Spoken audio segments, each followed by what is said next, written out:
Just Antoine here with Daily Living with Proverbs. We're going to be looking at Proverbs chapter 12 and what wisdom we can gain from Proverbs. And if we apply it to our lives, it can add great value to our lives and not only bless us, but our children and our children's children. And so we are excited that we have been blessed to be able to go through this with you and share this with information with you and give some insight into what the Lord is saying. Let's read verse 1. It says, "Whoever loves instructions and discipline loves knowledge, but he who hates reproof and correction is stupid." Wow.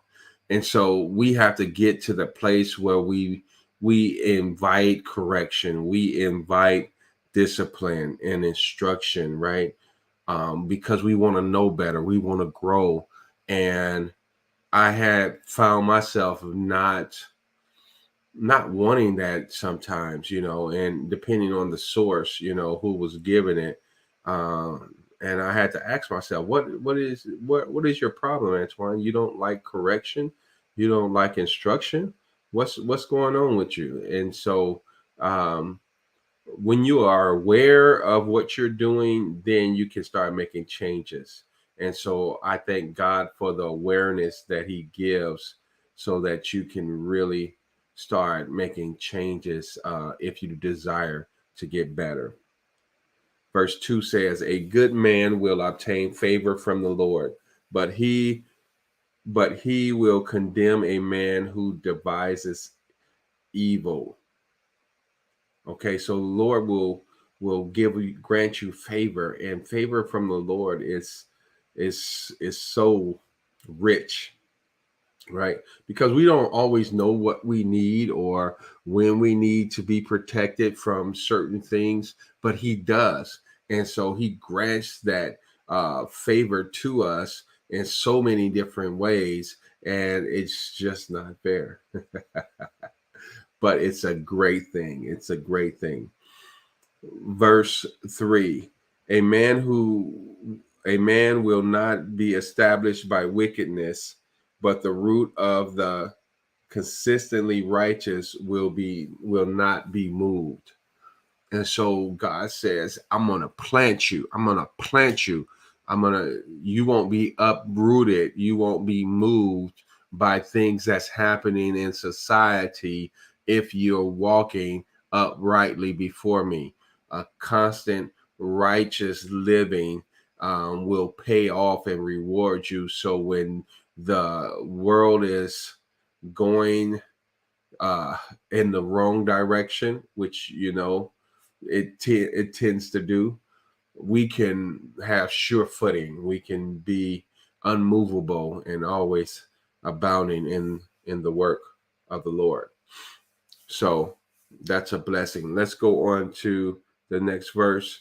Verse 4, it says, "A virtuous and excellent wife worthy of honor is the crown of her husband, but she who shames him with her foolishness is like rottenness in his bones." Wow. Verse 5, "The thoughts and purposes of the consistently righteous are just, honest, and reliable, but the counsels and schemes of the wicked are deceitful." Mm-mm-mm. And so I love to have positive thoughts, and when you see or you come across people with a desire to really help and do good by people, um, if you have a good heart and you're concerned about people and you want to do right by them and you want to help them out in the ways that will benefit them. See, sometimes what people think that will benefit them is not the most beneficial thing for them, even myself. But wisdom will teach you how to discern what is good, what is needed for this individual, because sometimes we can give them things that they desire and it will cause more headache than good, right? But when we have that discernment, say, "Oh, I don't think that's what you need. This is what you need." Whether they want that or not, they probably decline it. But hopefully, the Lord will open up their heart to receive what you have to give them through His eyes. Verse 6: the malevolent words of the wicked lie in wait for innocent blood to slander, but the mouth of the upright will rescue and protect them. Wow. And so we're always after protecting the innocent, right? The innocent, those that uh they may be found in some peculiar places, but it's not by their own doing. They're innocent, right? We can help them. We can help them.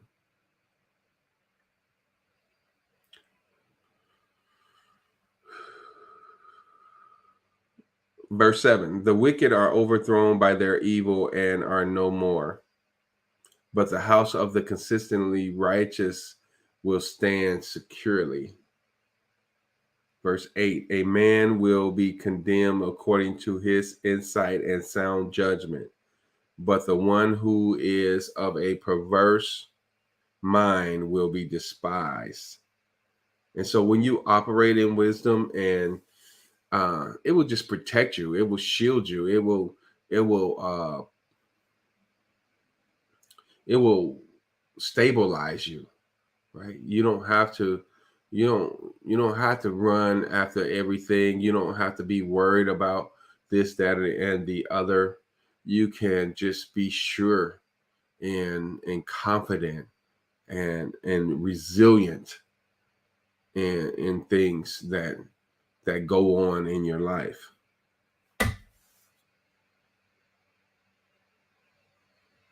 Verse 8: a man will be condemned according to his insight and sound. I just did that one. Verse 9: better is he who is lightly esteemed and has a servant than he boastfully honors himself, pretending to be what he is not and lacks bread. Ooh, ooh, ooh, ooh, ooh. Oh, so it says, better is he who is lightly esteemed and has a servant than he who boastfully honors himself, pretending to be what he is not and lacks bread. You trying to act like you something and you nothing, and you don't got the goods, and so it's better to say, hey, you know what, I don't got it, but I'm getting it. It's on its way, it's coming, and I'm rushing towards it, and I got full confidence it's going to be mine, rather than being deceitful and boasting that you got it and you lack bread. All right. Verse 10: a righteous man has kind regard for the life of his animal, but even the compassion of the wicked is cruel. Verse 11: he who tills his land will have plenty of bread, and he who follows worthless things lacks common sense and good judgment. So it's very important that we learn how to till our ground, right? And of course, we may not have a agriculture lifestyle, but we got to think about, hey, how are we planting today so that we can have tomorrow, right? What are you saving today so that you can have for tomorrow? What are you investing today so that you can have for tomorrow? And let's look at it from that standpoint.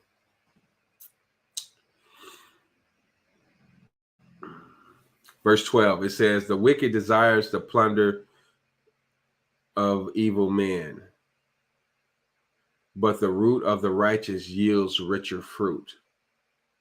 So you always get a better fruit. You get a better harvest when you do what's right. And they may get it quicker sometimes, but yours is going to last longer and it's going to be better. Verse 13, an evil man is dangerously ensnared by the transgression of his lips, just tripping all over his lips. But the righteous will escape from trouble, right? There will be a door that will be wide open for us to walk through and be escape from the danger that is lurking around. Verse 14, a man will be established with good from the fruits of his words, and the deeds of a man's hands will return to him as a harvest. Verse 15, the way of the arrogant fool who rejects God's wisdom is right in his own eyes, but a wise and prudent man is he who listens to counsel. Let's listen to counsel. Let's listen to instruction. Let's get in. Let's make sure that we are in tune to good and sound teaching, that we apply it to our lives.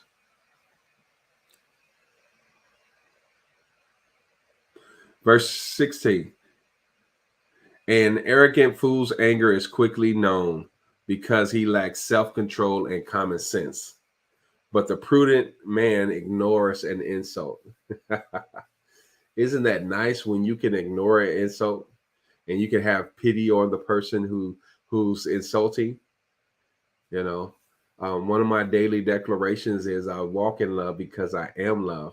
And my goal is to look at insults as a sign of hurting, that individual hurting. Why they're hurting? Because they have to insult you for whatever reason, right? But they're really lashing out, and they need our prayers, they need our help, and us coming back with something negative is not going to help them. It may make you feel good, but it's not going to help them, and it's not going to be good for us in return. Verse 17, he who speaks truth when he testifies tells what is right, but a false witness utters deceit in court. Verse 18, there is one who speaks rashly like the thrust of a sword, but the tongue of the wise brings healing. Isn't that awesome? So one is cutting and the other one is healing. I want to have words of healing. Verse 19, truthful lips will be established forever, but a lying tongue is credited only for a moment. Deceit in the heart of those who despise evil, but counselors of peace have joy. Counselors of peace have joy. Isn't that awesome?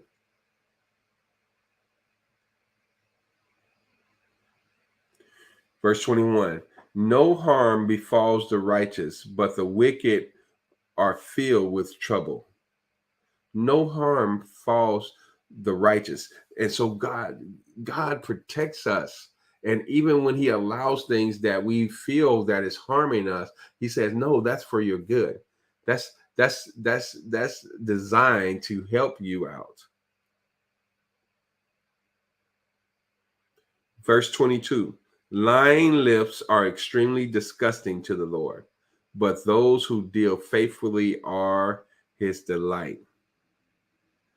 Verse 23, a shrewd man is reluctant to display his knowledge until the proper time, but the heart of the overconfident fools proclaim foolishness. And so you may know the answer, or you may know what the right thing is to do, but you use discernment. Is this going to be accepted right now? Is this a good space for it right now? Would this add the most value if I share this right now? And asking yourself those questions gives you a time to think and discern if that's the best time or not. And with the overconfident, he just going to keep on talking. Verse 24: the hand of the diligent will rule, but the negligent and lazy will be put to labor force. Verse 25: anxiety in the heart, man's heart weighs it down, but a good encouraging word makes it glad. Verse 26: the righteous man is a guide to his neighbor, but the way of the wicked leads them astray. Verse 27: the lazy man does not catch or roast his prey, but the precious possession of the wise is diligence, because he recognizes opportunities and seizes them, grabs them. Like, yes. And that's what we need, to have some money stored up. So when a prey or something that's beneficial to our family, to ourselves, that opportunity comes, we have something to gain. We have something to give so that we can gain from it. Verse 28, our last verse, it says, in the way of righteousness is life, and in its pathways there is no death, but immortality, eternal life. Isn't that a blessing? I'm just Antoine with your daily living with Proverbs chapter 12. Y'all be blessed, and we'll see you at the top. Bye for now.